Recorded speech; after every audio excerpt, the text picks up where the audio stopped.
옆에 있는 분들과 가장 따뜻하고 아름다운 미소로 인사합시다. 사랑합니다. 축복합니다. 보고 싶었습니다. 네.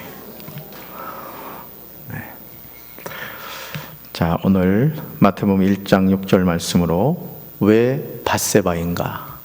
왜 밧세바인가? 이런 제목으로 말씀의 은혜를 나누고자 합니다. 오늘 우리는 불륜의 죄를 숨기기 위해서 살인을 하는 충격적인 장면을 보게 됩니다. 성경에 나오는 사람 가운데 하나님의 마음에 합한 사람이라고 칭찬을 받았던 사람 하면 여러분 생각나는 사람이 있으십니까? 물론 하나님께 쓰임을 받은 사람들은 대부분 하나님의 마음에 합했기에 하나님의 부름을 받고 사역을 했을 것입니다. 그런데 성경에서 직접 하나님의 마음에 합한 자라는 말을 들었던 인물은 다윗입니다. 사도행전 13장 22절에서 사도 바울은 다윗에 관하여 다음과 같이 기록하고 있습니다. 우리 말씀 같이 읽습니다.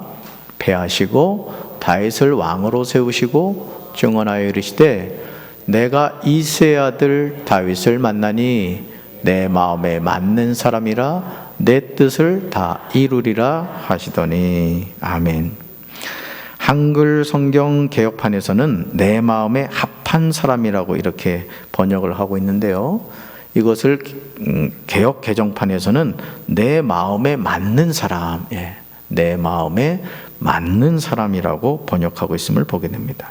자, 새 번역은 같은 내용을 내 마음에 드는 사람이다 이렇게 번역합니다. 자, 우리 강경제일교회 성도들이 제가 하나님의 마음에 드는 목사가 되고 성도들이 되기를 주님의 이름으로 축원합니다. 야, 내 마음에 드는 사람 어디 없나 하고 하나님이 하늘에서 쫙 살펴봤더니 강경에서 그냥 집단으로 있는데 그 집단으로 있는 데가 강경제일교회인 줄로 믿습니다. 아멘. 자, 도대체 다윗이 어떤 사람이었기에 하나님께 이런 칭찬을 들었던 것일까요? 여러분, 그의 삶이 그렇게 완벽했습니까?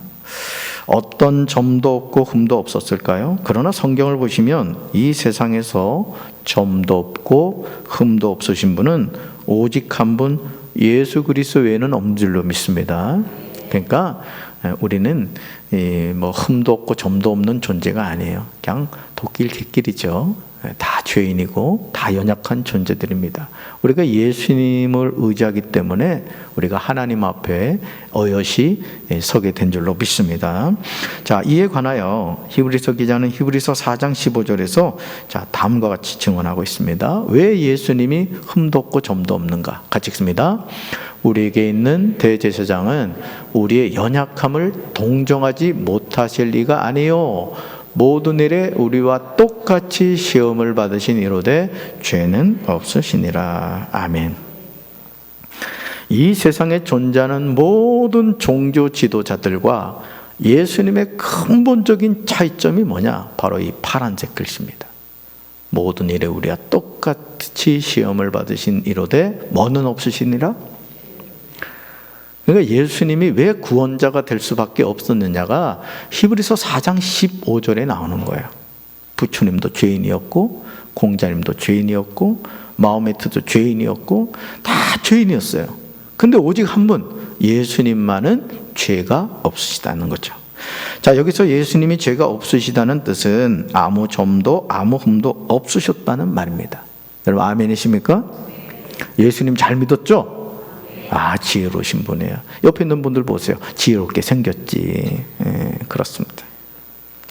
이러므로 우리는 우리와 똑같이 시험을 받으셨으나 죄가 없으신 믿음의 주가 되시고 온전하게 하신 이는 예수 그리스도를 따라서 살아야 할 줄로 믿습니다. 네, 그럼요. 여러분 예수님 손 꼭 붙잡고 계시죠? 오른손 한번 보여주세요. 지금 잡고 있나 제가 좀 확인해야 될 것 같아요. 놓치신 분이 2분 계신 것 같아요. 꼭 잡아보세요. 예수님 꼭 잡아보세요. 예수님이 아프다고 하셔도 어쩔 수 없어요. 놓치면 안 돼요.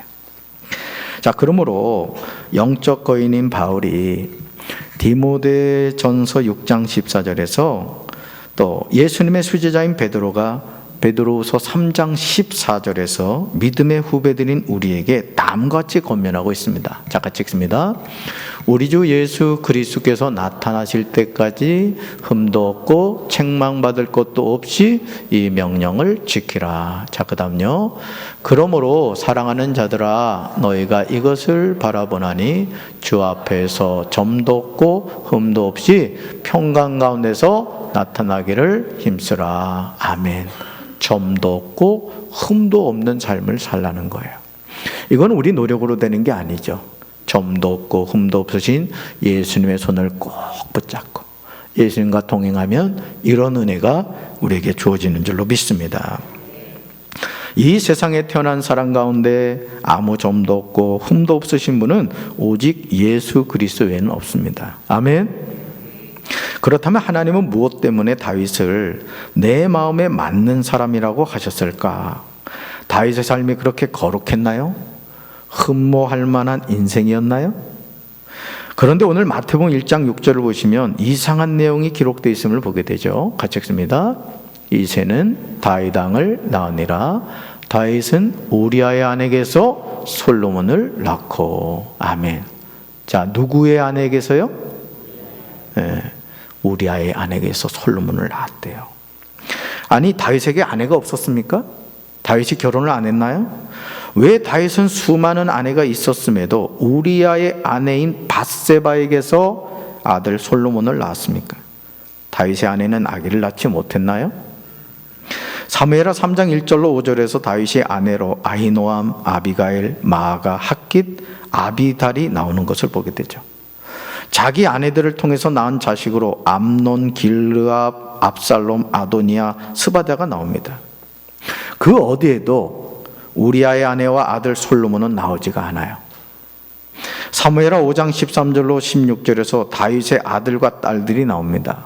13절에서 다윗이 헤브론에서 올라온 후에 예루살렘에서 처첩들을 더 두었으므로 아들과 딸들이 또 다윗에게서 낳았다고 나옵니다. 예루살렘에서 난 자녀들 가운데 이제 솔로몬의 이름이 나옵니다. 다시 말해서 솔로몬의 출생은 정상적인 방법을 통한 것이 아님을 알 수가 있습니다. 우리가 정말 이해할 수 없는 사실은 왜 예수 그리스도의 계보에 뜬금없이 우리아의 아내를 통해서 계보를 이어가느냐 하는 거예요. 여러분, 이런 내용은 족보에서 빼야 되지 않습니까? 그렇죠? 이런 거를 왜 예수님의 족보에 넣느냐 이거예요. 다윗의 아내도 아니고 우리아의 아내를 통해서 왜 예수님의 족보를 이어가느냐 이거죠. 왜냐하면 이스라엘의 왕이 된 다윗에게는 사무엘하 3장 1절로 5절에만 등장하는 아내만도 5명이 되는데 말입니다. 아내가 5명이나 있단 말이죠. 근데 왜 굳이 우리아의 아내까지 등장하느냐 이겁니다. 사무엘하 11장에서 확인할 수 있는데요. 자, 1절에서 당시의 상황을 기록하고 있습니다. 같이 읽습니다. 봄이 오면 왕들은 전쟁터에 나갑니다. 그래서 다윗은 봄이 오자 자기 종인 요압과 모든 이스라엘 사람들을 전쟁터에 보냈습니다. 그들은 암논 사람들을 무찌르고 라빠성을 공격했습니다. 그러나 다윗은 예루살렘에 머물러 있었습니다. 아멘. 자, 요압을 군대 장관으로 해서 이스라엘 군인들은 암몬 자손을 무찌르고 랍바를 포위하고 있을 때, 자, 다윗은 어디 있었다고요? 예루살렘에 머물러 있었다는 거죠. 이 성경을 읽어보면 왜 다윗이 머물러 있었느냐, 이때에 다윗이 나이가 그래도 좀 많이 들었다는 거죠. 그러니까 왕은 옥체를 보존하옵소서 이랬던 거예요. 그래서 다윗이 예루살렘 성에 머물러 있었던 겁니다. 자, 그런데 저녁에 다윗이 침상에서 일어나 왕궁 옥상을 거닐다가 한 여인이 목욕하는 것을 보게 됩니다. 자, 2절에서 심히 아름다워 보이는지라라고 기록하고 있습니다. 그러니까 왜 옥상을 거닐냐 말이에요. 잠이나 자지. 그렇죠? 자, 너무 궁금한 다윗은 사람을 보내어 그 여인을 알아보게 하였더니, 자, 그녀는 엘리암의 딸이요 햇사람 우리아의 아내 밧세바였습니다. 쉽게 말해서 남편이 있는 유부녀였던 것입니다. 이제 신분을 확인했으니 더 생각할 것이 없음에도 4절로 5절을 보시면 다윗 왕은 남편이 있는 여인을 불러서 그녀와 불륜을 저지릅니다. 정말 충격적이죠. 말씀 읽어볼까요? 다윗이 전령을 보내 그 여자를 자기에게로 데려오게 하여 그 여자와 동침하고 그가 그 여자의 부정함을 깨끗하게 하였으므로 그가 자기 집으로 돌아가니라. 아멘. 얼마나 담대해집니까? 죄를 짓는데 담대해지는 이 다윗의 모습을 보세요. 자, 확인을 했죠? 이 여인이 누구라고요? 엘리암의 딸이요 햇사람 우리아의 아내 밧세바라는 것을 알게 되었어요. 그런데 전령을 보내서 그 여자를 자기에게로 데려오겠다는 것이죠.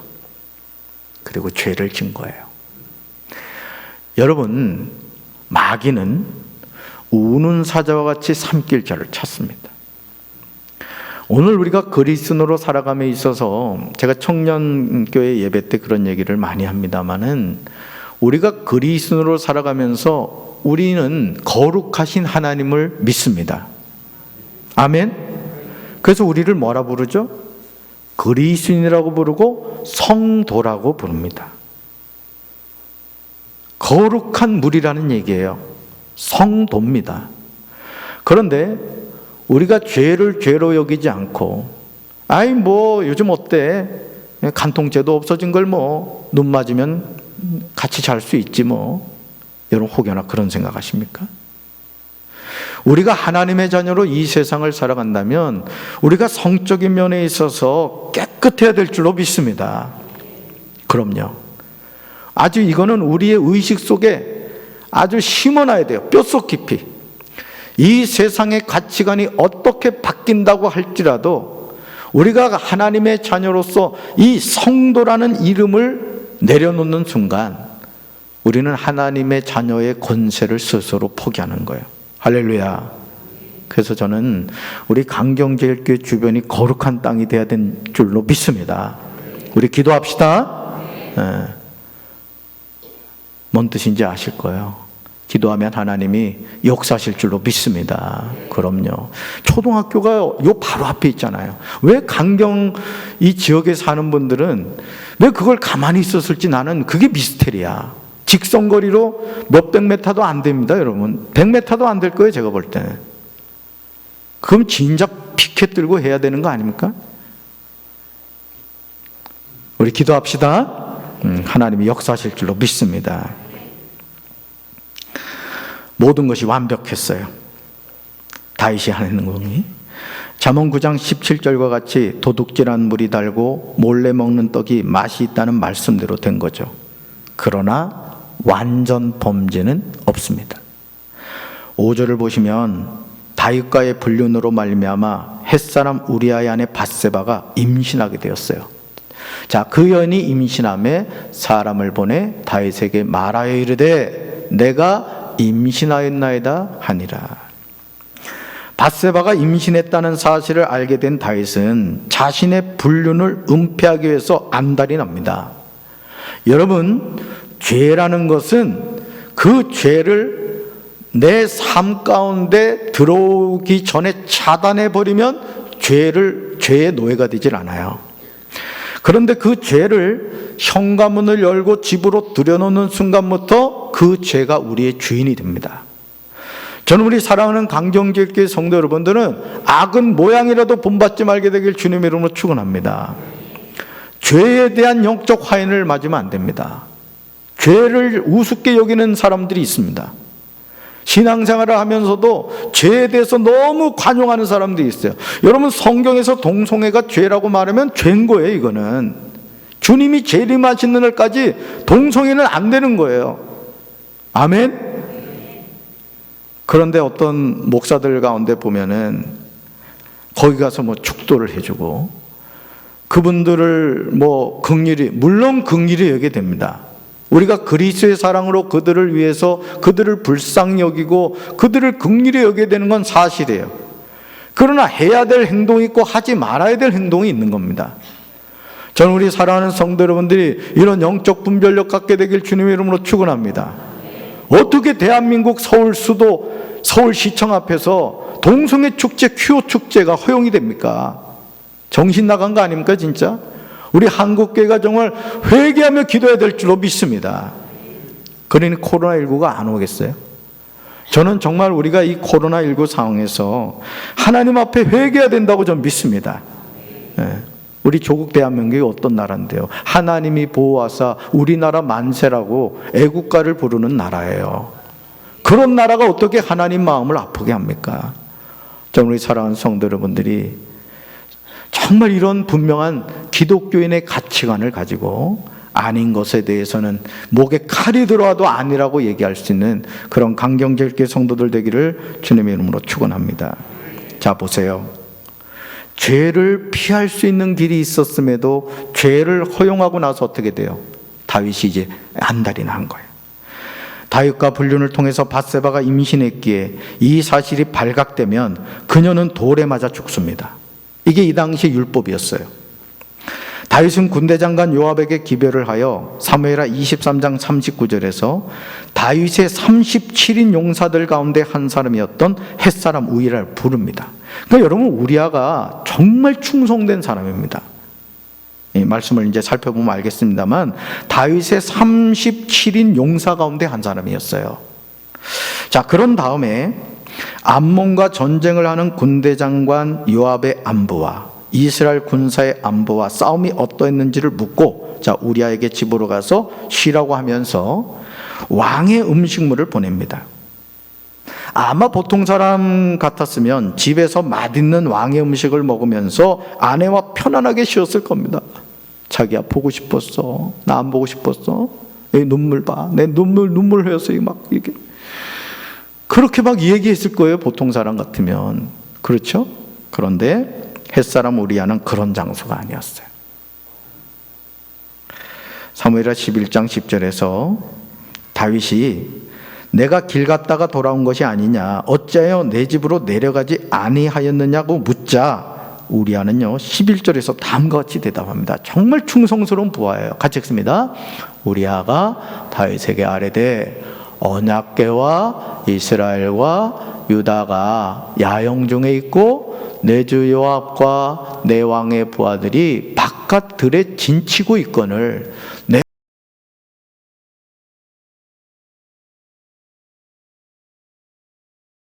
내가 이 일을 행하지 아니하기로 왕의 살아계심과 왕의 혼의 살아계심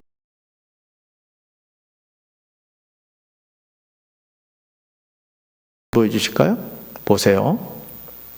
우리아가 얼마나 충성된 사람이었는지 보세요. 다윗에게 아뢰되 보세요. 첫 번째 뭐가 나요? 언약궤예요. 언약궤는 뭘 상징해요? 하나님의 임재를 상징해요. 하나님 나오죠. 그 다음 이스라엘이 나옵니다. 유다가 나와요. 또 내주 요압, 군대 장관이죠. 요압이 나와요. 또 누가 나오죠? 부하들이 나옵니다. 그들이 지금 바깥 들에서 진치고 전쟁을 하고 있는데 내가 어떻게 집으로 가서 아내와 함께 편히 지낼 수 있느냐, 이런 말입니다. 우리아의 대답에 다윗이 얼마나 놀랐겠습니까? 아니, 얼마나 후회를 했을까요? 다윗은 이튿날 또 우리아를 부릅니다. 정상적인 방법으로 하니까 우리아가 도대체 말을 듣질 않아요. 어떻게 하죠? 이번에는 술을 마셔서 취하게 한 다음에 집으로 갈 줄 알았습니다. 여러분 13절을 보시면 우리아는요 취중에도 자신의 충성심을 잃지 않아요. 자, 말씀 같이 읽습니다. 다윗이 그를 불러서 그로 그 앞에서 먹고 마시고 취하게 하니 저녁 때 그가 나가서 그의 주의 부하들과 더불어 침상에 눕고 그의 집으로 내려가지 아니하니라. 아멘. 얼마나 충성스러운 장수입니까? 그러나 죄를 범한 다윗은 자신의 죄를 은폐할 수 없음을 알게 되자 아주 끔찍한 편지를 써서 우리아의 손에 들려서 요압에게 보냅니다. 바로 이 편지죠. 같이 읽습니다. 아침이 되매 다윗이 편지를 써서 우리아의 손에 들려 요압에게 보내니 그 편지에 써서 이르기를 너희가 우리아를 맹렬한 싸움에 앞세워 두고 너희는 뒤로 물러가서 그로 맞아 죽게 하라 하였더라. 아멘. 보세요.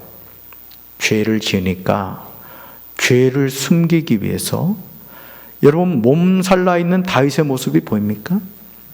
저는 우리 사랑하는 강정제교회 성도 여러분들이 죄의 노예가 되지 말고 죄를 다스리는 권세를 갖게 되길 주님의 이름으로 축원합니다. 예.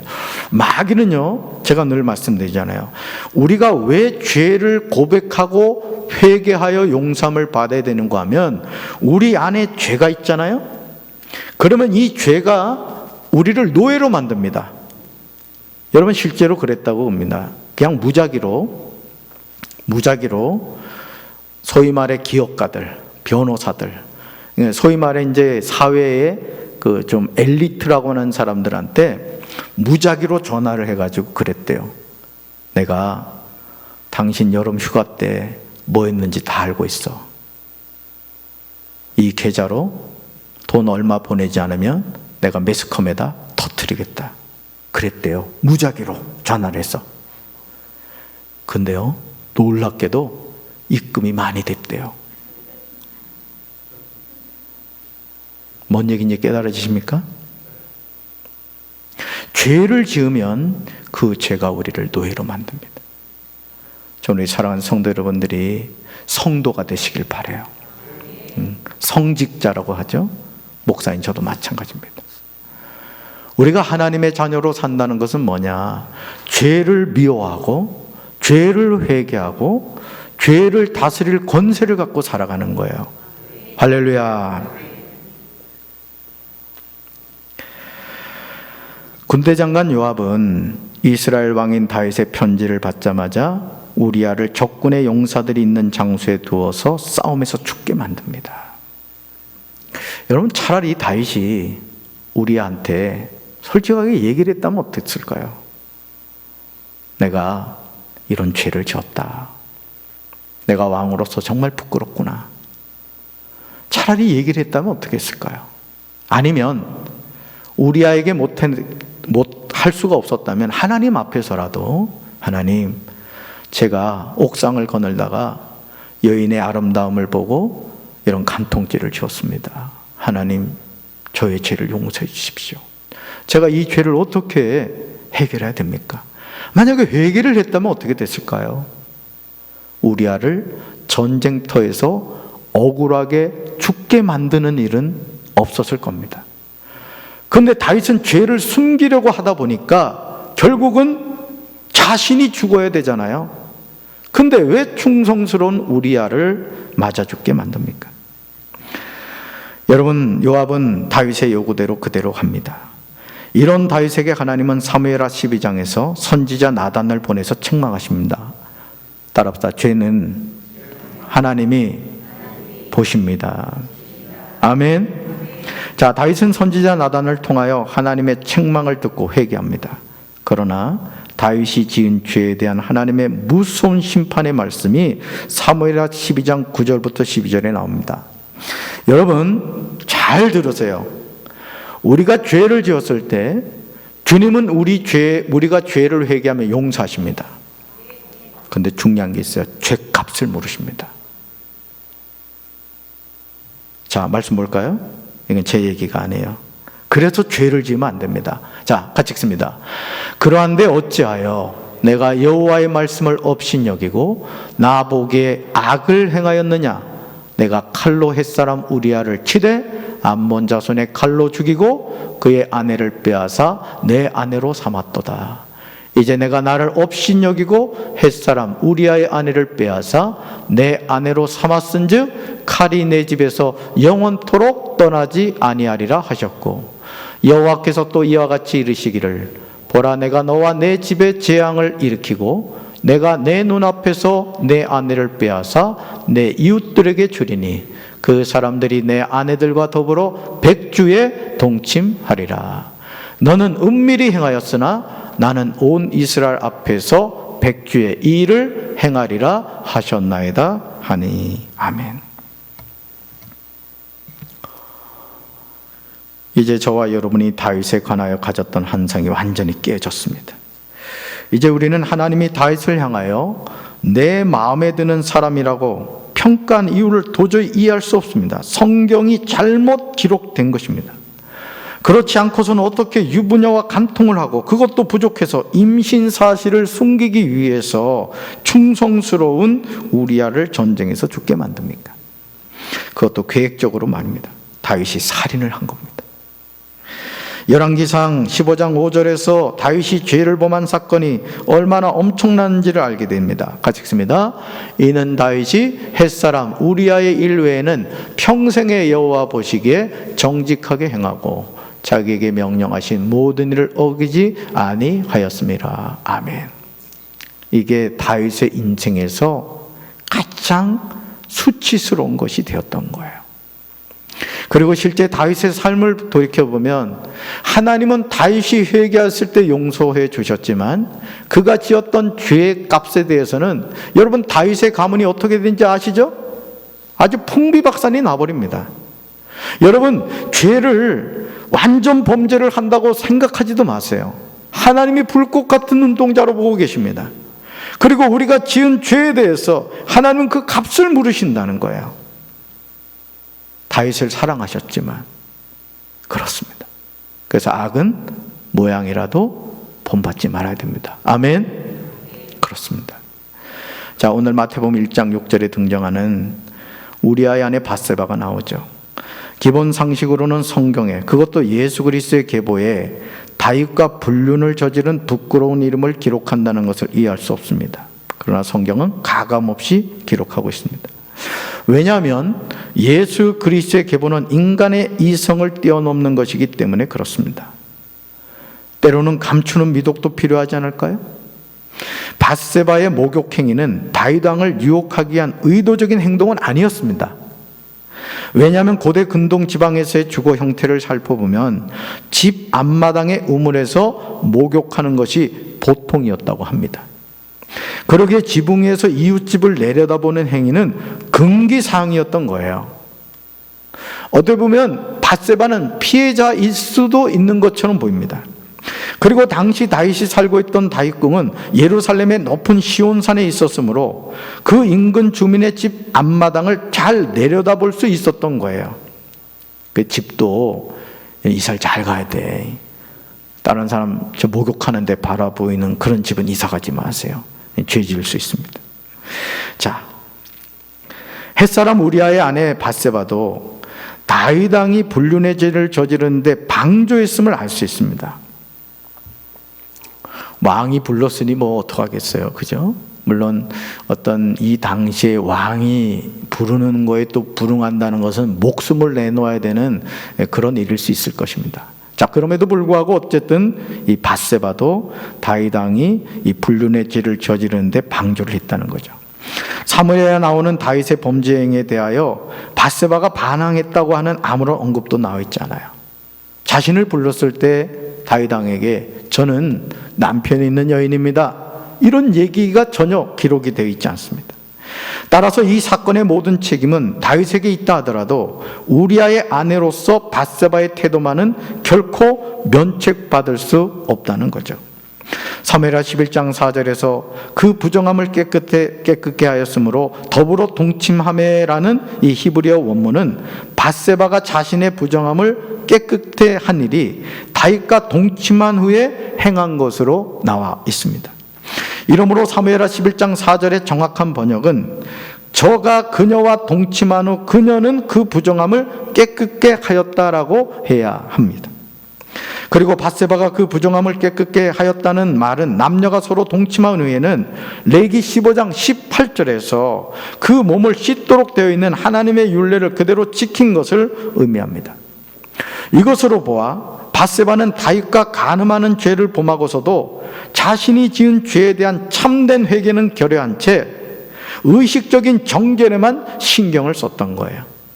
어디에도 밧세바가 자신이 지은 죄에 대해서 회개했다는 내용이 성경에 나와 있지 않습니다. 그러므로 마태복음 1장 6절에서 다윗은 우리아의 아내에게서라고 기록한 것은 예수 그리스도의 계보는 인간의 이성으로는 도저히 이해하거나 해결할 수 없는 문제임을 분명하게 밝히고 있습니다. 자, 그렇다면 이제 우리에게는 소망이 없는 것일까요? 저는 예수 그리스도의 계보에 나오는 이 여인들을 살펴보면서 우리가 정말 하나님의 자녀가 된다는 것이 도대체 무엇을 통해서인가, 이거를 여러분과 나누고자 하는 거예요. 혈통으로나 육정으로나 사람의 뜻이 아니라는 거예요. 아멘. 너무 단순하게 느껴지는 것이지만 사실 우리는 이 세 가지에 얽매여 있거든요. 육정으로나 혈통으로나 사람의 뜻에 얽매여 있습니다. 하나님은 이것을 뛰어넘게 하신다는 것이죠. 사도 바울은 로마서 5장 8절에서 우리에게 좋은 소식, 즉 복음을 외칩니다. 우리 말씀 같이 읽습니다. 우리가 아직 죄인 되었을 때 그리스도께서 우리를 위하여 죽으심으로 하나님께서 우리에 대한 자기의 사랑을 확증하셨느니라. 아멘. 우리가 아직 죄인으로 있을 때 바로 그때 소망이 없는 인생들을 위해서 하나님의 독생자 예수 그리스도께서 우리 죄를 위하여 십자가에 못 박혀 죽으셨다는 거예요. 만약 우리 죄를 묻는다면 이 세상에서 죄에서 자유로운 사람이 누가 있겠습니까? 불륜의 죄를 저지른 밧세바조차도 예수 그리스도의 계보에 들어가더라는 거예요. 그렇다고 여러분을 향해서 제가 불륜을 마음껏 하라 이런 뜻은 아닙니다. 하나님의 긍휼의 은혜의 범위가 얼마나 크냐 이거예요. 이걸 우리가 깨달아야 된다는 것입니다. 그러므로 예수 그리스도의 계보는 하나님의 사랑이며 하나님의 은혜인 줄로 믿습니다. 이 사랑과 은혜를 하나님은 지금도 모든 사람에게 베풀기를 원하신다는 거예요. 예수 그리스도의 계보는 부끄러운 사실들로 가득하지만 하나님의 섭리는 이 모든 것을 뛰어넘는다는 거예요. 우리 가문이 정말 내놓을 수 없는 그런 부끄러운 가문이라 할지라도 하나님은 그 가문을 통해서도 예수 그리스도의 계보를 이어가시더라 이겁니다. 아멘이십니까? 우리의 삶은 어떻습니까? 하나님은 우리의 죄를 보는 것이 아니에요. 중심을 보십니다. 아멘. 낙심할 이유가 없는 거예요. 이러한 사실 때문에 요한복음 3장 16절과 17절은 우리에게 분명하게 증언하죠. 잘 알고 있는 말씀이에요. 같이 읽습니다. 하나님이 세상을 이처럼 사랑하사 독생자를 주셨으니 이는 그를 믿는 자마다 멸망하지 않고 영생을 얻게 하려 하심이라. 하나님이 그 아들을 세상에 보내신 것은 세상을 심판하려 하심이 아니요 그로 말미암아 세상이 구원을 받게 하려 하심이라. 아멘. 우리가 드라마를 보면 내용이 말할 수 없는 내용이 나온 드라마를 막장 드라마라고 합니다. 예수님의 계보는 막장 계보처럼 보입니다. 실제 또 그렇기도 해요. 그렇지만 그러한 막장과 같은 계보를 통해서도 하나님은 하나님의 구원의 역사를 이루어 가셨다는 거예요. 우리 사랑하는 성도 여러분들이 오늘 우리 아이 아내인 밧세바를 통해서 예수님의 족보를 이어가시는 그 하나님의 광대하신 그 긍휼의 은혜를 기억하면서 우리가 거룩한 성도로서 하나님 안에서 믿음으로 살아가는 우리 사랑하는 성도들 되기를 주님의 이름으로 축원합니다. 그럴 때 우리 가문이 하나님께 쓰임받는 가문이 되고 믿음의 가문이 되고 하나님께 영광 돌리게 될 줄로 믿습니다. 가슴에 손 얹겠습니다. 하나님 아버지, 이스라엘 사람들은 지금도 다윗의 별, 다윗을 성군으로 생각합니다. 그러나 오늘 다윗은 남편에 있는 밧세바를 불러다가 죄를 지었습니다. 밧세바 또한 남편이 있음에도 그가 죄를 지었습니다. 오늘 우리가 하나님의 자녀라고 말하지만 신랑 대신 예수님을 떠나서 마귀를 신랑으로 섬기고 있지는 않습니까?